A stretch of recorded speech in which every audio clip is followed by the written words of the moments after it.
ఒకటికి 2 సార్లు చదవాలి. ఒక్కసారి చదవడానికే చిరాకు, అలాంటిది ఒకటికి 2 సార్లా? ఏం రోయ్ ఏదో గొనుగుతున్నావు? అబ్బే ఏం లేదు సార్, పేపర్ కాస్త టఫ్ ఉంటేను.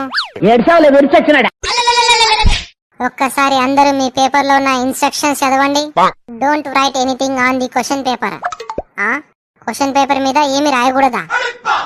ఇక్కడ ఆన్సర్ షీట్ మీద ఏమి రాయలేక చేస్తుంటే క్వశ్చన్ పేపర్ మీద రాసేంత సీన్ ఉంటుందా sir? Answer the following questions. Sir, అబ్బాయిలు అమ్మాయిలను ఫాలో అవ్వకూడదు అంటారు, ఇక్కడేమో ఆన్సర్లు క్వశ్చన్స్ ని ఫాలో అవ్వచ్చా? రే దద్దమ్మ, ఆన్సర్ ది ఫాలోయింగ్ క్వశ్చన్స్ అంటే కింద ఇచ్చిన క్వశ్చన్స్ కి ఆన్సర్లు రాయమని. First question, name the nation you hate. నాకు నచ్చని నేషనా? నాకే కాదు, ఎవరికి నచ్చని nation. One and only the examination. మీరు ఖాళీ సమయంలో ఏం చేస్తూ ఉంటారు? ఇదెక్కడి దిక్కుమాలిన ప్రశ్న, ఏం చేయాలో తెలియకనే కదా ఖాళీగా ఉండేది. Who invented the bulb. నాకు తెలియని క్వశ్చన్ అడుగుతావా? ఉండు, నీకు తెలియని ఆన్సర్ రాస్తాను. రై Bunty, cover your answer sheet and write the exam. Exam కి పెన్ను పెన్సిల్ తెస్తే చాలు అనుకున్నా, కవర్ కూడా తెచ్చుకోవాలా సార్? రై చట్నీలో కరివేపాకు. వెనకనున్నాడు నీ దాంట్లో చూసి కాపీ కొడుతున్నాడు.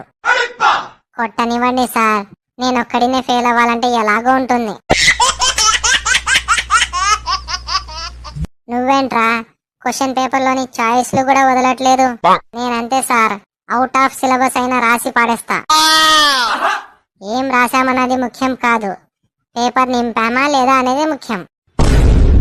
మనిషి జీవితంలో ఓర్పు సహనం జాగ్రత్త ఎప్పుడు ఉంటుంది?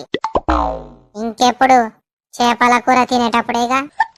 మరి ఇంత సిల్లీ క్వశ్చన్ అడుగుతారా ఏంటి?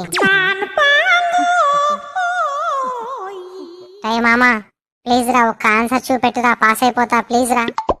ఓరి నీ ఎంకమ్మ, గతి లేక గంజి తాగుతుంటే లవర్ వచ్చి లస్సీ అడిగిందంట. నాకే ఏం రాక బాహుబలి స్టోరీ రాస్తున్నా. What are the types of functions? ఫంక్షనేగా, పెళ్లి ఫంక్షన్, బర్త్డే ఫంక్షన్, బారసాల ఫంక్షన్, ఓణీల ఫంక్షన్, ఇంకొకటి ఏదో ఉంది, శ్రీమంతం. ప్రపంచంలోనే తెలివైన వ్యక్తి ఎవరు? ఇంకెవరు, పానీపూరి అమ్మేవాడు. ఎందుకంటే అమ్మాయిలు ఎంత నవ్వినా లెక్క మాత్రం మర్చిపోడు. డై బంటి, నీ అటెండెన్స్ తక్కువగా ఉంది కాబట్టి నువ్వు ఎగ్జామ్ లో కూర్చోలేవు. పర్లేదు టీచర్, నిలబడే రాస్తాను.